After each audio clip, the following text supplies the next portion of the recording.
بسم الله ما شاء الله، من كان في نعمة فمن الله. النهارده هنعمل مع بعض أحلى كبدة اسكندراني. أنا نقعت الكبدة دي في طحينة الأول لمدة نص ساعة عشان تطلع الزفارة.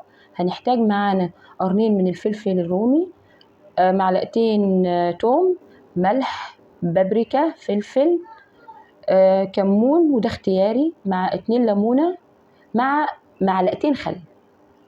هنجيب الطاسة بتاعتنا وننزل فيها 5 معالق من الزيت. هنخلي الزيت سخن جدا لدرجة نسمع صوت الطشة دي، لازم يكون سخن. ما نجيش ناحيتها ولا نقرب ناحيتها لحد الزيت ما يتشبع فيها كلها. ولو قلبناها هتنزل المية بتاعتها وهتبقى ريحتها مش حلوة وشكلها مش لطيف خالص. انا ببتدي اقلب فيها واحدة واحدة علشان المية ما تنزلش، لو المية نزلت مش هتبقى جميلة. بالشكل ده زي ما حضراتكم شايفين. همسك الفلفل اللي انا هحتاجه معايا في التتبيله، هنقطع الفلفل ده شرايح، مش هنلعب فيها غير بس كده، علشان نضيفها عليها باذن الله يطلع الريحه بتاعتها تطلع حلوه. لو عندك فلفل حامي مفيش مشكله. ده الشكل اللي انا عايزه بيه الفلفل، خفيفه ورفيعه. بمجرد ما هننزل بيها في التتبيله ده مش هيبان، هتبقى حاجه لطيفه خالص، ما تخافوش. ايه رايكم كده في التقطيعه بتاعتي؟ هنخلص الكمية بتاعتنا كلها وندخل معاكم على البهارات بتاعتي اللي انا قايلاها في البداية. هي بابريكا، فلفل، كمون، ملح. كل الحاجات دي هنضيفها على بعض ونقلبها في الزيت. خلوا بالكم من نوع البابريكا اللي انا حطاه، ده لونه احمر. البابريكا دي مش نوعها مش جيد بصراحة. هنزل بعد كده بالفلفل الاخضر اللي انا قطعته، هنقلبه مع الكبدة كويس.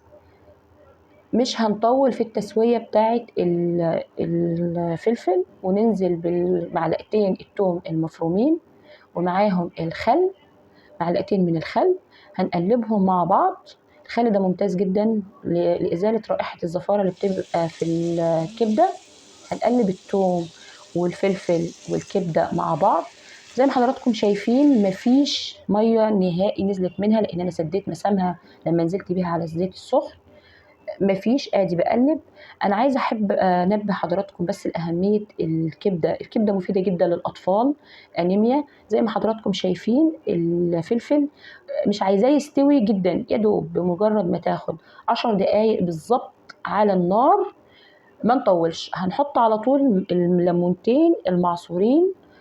الليمون طبعا ليه نفس الفوائد بتاعة الخل، بس الليمون بيطعم الكبدة، بيشيل الزفارة وبينظف الأبيض. ساعات بيبقى فيه أبيض على الكبدة، بيشيل. شايفين حضراتكم مفيش ولا نقطة مية نشفت. وصلت معانا لمرحلة التسوية. وآدي أنا خلصت الكمية بتاعتي وخلصت الكبدة. أنا عملتها مع رز أبيض. هعمل لكم بإذن الله طريقة الرز الأبيض الجميل ده اللي ريحته روعة، مع طحينة برضو أنا عاملاها في البيت، والطريقة بتاعتها ممتازة وجميلة اقتصادية. ايه رأيكم لو عجبتكم الكبدة الاسكندراني بتاعتي؟ ما تنسونيش باللايك والشير. شكرا.